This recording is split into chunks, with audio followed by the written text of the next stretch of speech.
Second segment of the show today. The topic is a profile on Dr. John Smith, who is the president of Fisk University. And of course, Dr. Smith, before we had our first commercial break, we sort of promised that we would give you an opportunity to talk about historical black institutions of higher education from within that framework, since you are the head of one of the earliest institutions of historical black colleges, Fisk University.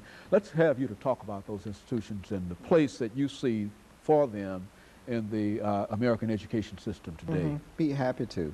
Of course, Fisk, like many institutions, historically black institutions, were created right after the end of the Civil War, when the newly released slaves desired and wanted to be able to read, to write, to understand the world in the same way that others did at that time.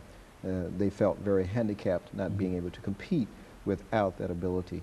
So there were organizations that helped to form and create universities at the time, and Fisk was one of those that was created by the American Missionary Association, which later became a part of the United Church of Christ. These institutions really gave the early needed assistance to African Americans to succeed, and it's unbelievable how much they wanted to succeed and what sacrifices were made. That continues today. There was a period during the beginning of integration where many thought that they could get the same kind of education at historically white institutions or majority white institutions. And so the enrollment began to wane.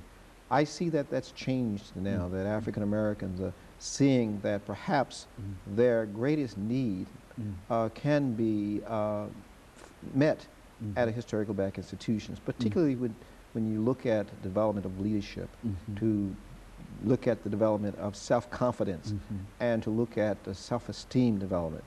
You can't beat historical black institutions for African American in doing that. And when you add to that the quality of teaching that goes on, the extent to which faculty reach out and spend more time there with the students, the extent to which they take time and have a real interest not only in what they learn, but the development of character of those students.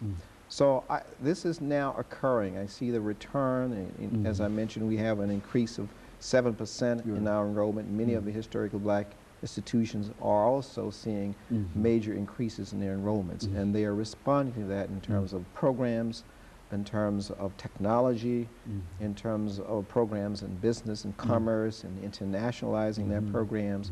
And we are now very competitive with any school in this country in living up to what our charge is the education of African American students. Now, we don't turn away other students, but this is really our mission. As a matter of fact, I think that it has been pointed out and often pointed out that it was Fisk University that integrated its student body as well as its faculty during the period of segregation, you see, and that we never really had a policy. Well, absolutely right. Right from the beginning, actually, when Fisk first opened in 1866, all of its faculty were white, and about 1/3 of the students who enrolled were white. And ever since then, we've had an integrated faculty.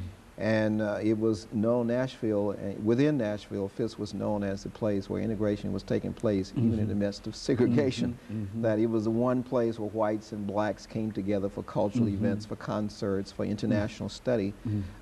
In the state of Tennessee or in the South, where it was not occurring anywhere else. So this was not a new phenomenon. It was something that occurred right from the beginning with Fisk University. And so Fisk has always been on the forefront in terms of diversity, in terms of pushing back segregation. Even during the periods of segregation, they had various kinds of activities here scheduled around some of the individuals. Absolutely, and of course it was one of the seats for the civil rights movement, for the sit-ins that occurred, that Nashville and particularly Fisk and Tennessee State and Baptist College were all a part of this movement and the leadership in this sit-in movement within, and that was involving white students from other universities in the area as well. So it was a remarkable thing that was taking place right there on the Fisk campus. And so you see a revitalization in a real sense of institutions like Fisk University and others. not because they are exclusively black, but simply because you think that they provide an opportunity for leadership in a real sense that perhaps many young people, African-American people at some of these other institutions might not have an opportunity to exercise leadership, because leadership does come by way of training, you see, and etc. And we don't take it for granted. We have to develop the programs and the environment that this leadership can rise to the fore. And I think the students from Fisk, and I'm new there, but I've studied a lot about its history. I'm now finding a lot about its graduates, and I see those individuals as a result of the program at Fisk, because many of them in major leadership roles in this country, and they do say it's a result of what their experiences were at Fisk University. Very good. You know, Dr. Smith, I think that when we talk about these institutions, there's a tendency to forget that the state has some kind of responsibility to these institutions. I think the federal government has dealt with its responsibility by some of the grants that it has made to Fisk. But what do you think? What has the state of Tennessee done in terms of this institution itself? In terms of Fisk? Fisk. Well, Fisk is a private institution, so private institutions do not have real access to direct access to dollars from that are in the public's coffers. We have to get those to direct. The main granting agency for students who attend our institutions or for scholarships. There's a special scholarship that students can earn that they can take with them wherever they go, whether it's a private institution or public, and we get those. But there are also other ways that we can work with the state legislator and to get grants for programs. And then, of course, you're actively pursuing that and developing all of those links that can make that possible and bring more resources to your institution. Well, that's why you were not able to find me too easily. Very in order to be out there, I have to go out and talk to a lot of people. And you find that is becoming a very, very important part of what you do at Fisk University. Extremely important.